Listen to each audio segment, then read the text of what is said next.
Right, to the story now. The United States lawmakers have voted to advance the U.S.-South Africa Bilateral Relations Review Act. The bill proposes reviewing relations with South Africa due to objections over its foreign policy and potentially imposing sanctions on the South African government and the ANC leaders. Law expert at Pinsent Masons, James Edward, joins me now to talk a little bit more about this. He warns that the bill could become law. The consequences of the sanctions are serious and of course, there could be other implications as well. James, good to have you, and thank you very much for your time. Let's talk firstly about how far this process is. I mean, it's now voted to advance to a bill. I believe there are still a couple of more hurdles that it would need to go through before it's taken back to the president to be signed in. That's absolutely correct. So it's not a law yet. There are at least still 2 hurdles before going back to Donald Trump, obviously for him to sign it into law. So we're not there yet, but we are one step closer. Yeah. What is really entailed in this bill? So there's 2 main things. One is a comprehensive review of bilateral relations with South Africa. Now, I'm not a trade expert, so I'm not within my expertise to comment on all of that. But the second part, and perhaps more significantly for ANC leadership and government leaders, is the potential of individual sanctions. Now, if we are, of course, looking at how this process advanced so far, where has South Africa been? I mean, have they made any representations to any of the lawmakers who've been making these kind of movements? Well, I think it's quite clear that our government has attempted a charm offensive. We saw, obviously, Cyril and a delegation go to the White House fairly recently, and unfortunately, it doesn't seem like that has had the intended effect. The bill marches forward, notwithstanding the steps that have been taken. Now, the bill accusing South Africa of undermining U.S. interests. Now, we know the position of the country when it comes to the sovereignty of the country and how they will not be dictated to by any other country as far as our international relations policy, or foreign policy, if you like, is concerned. What is this bill saying about that position? So it's interesting because, and I think it's important to take one step back and really revisit what's on the cards. So America is not looking to sanction South Africa as a country. It's very targeted. The bill contemplates sanctioning specific people, and that is senior government officials and ANC leaders. So proponents of the bill say this is not, in fact, anti-South Africa, but pro-accountability. And the type of accountability that they're referring to here is really what they perceive an anti-South African position being maintained, not just in a short period, but for a long time. Even Democrats, and even those not in favor of the law, have, it's reported, made clear comments that they are worried about the stance of South Africa, which is just perceived as anti-American. Yeah, so it's a long list of actions by ANC members. You're saying that would have offended the United States. How does that affect South Africa? Well, I suppose on the positive side, the country is not in the crosshairs, right? That's got to be made very clear. On the negative side, senior leaders and senior political figures may be. It's also important to take one other step forward in what this looks like.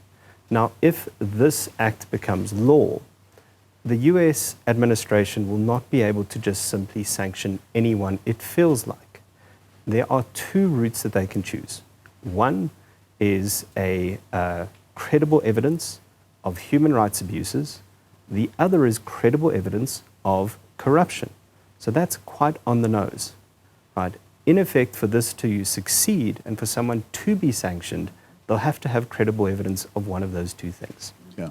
Now, of course, one could look at this and say, well, this could certainly targeting the likes of ANC members. You could have seen even the visa issues that the leader of the economic freedom fighters could have faced. The narrative then becomes, well, this is a clear demonstration of the West putting pressure in sovereign affairs of a South Africa. So that could paint a rather negative picture about how the US is trying to bully and impose its economic power on an African country just so that it can have its way?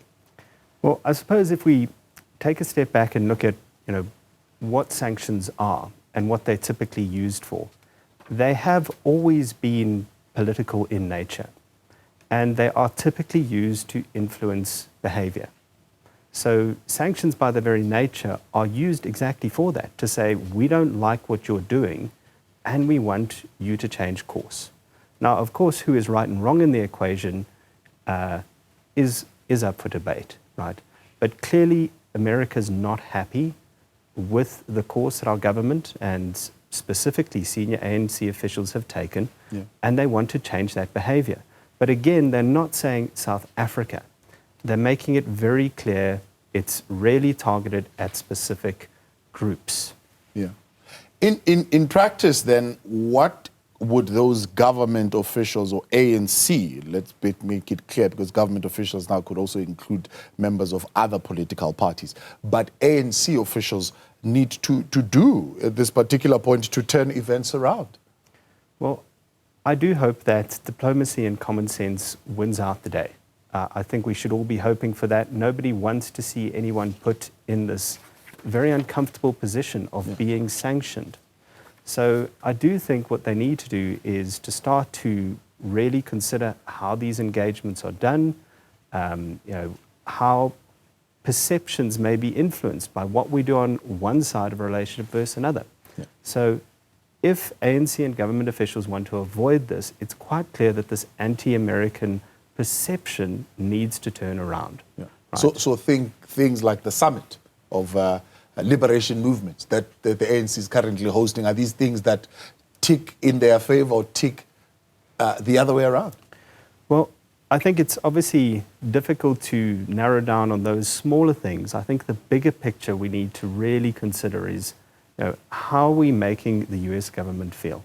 Because a lot of this is feelings-based. The fact that the Democrats, not just the Republicans, feel that we've been anti-American is something that needs to be, I suppose, addressed. That is, if, of course, we want to continue to have positive relations with America, and we don't want these individual consequences for individuals, right? But I suppose we shouldn't just be making government and policy decisions based on potential discomfort for individuals, which is what sanctions may cause.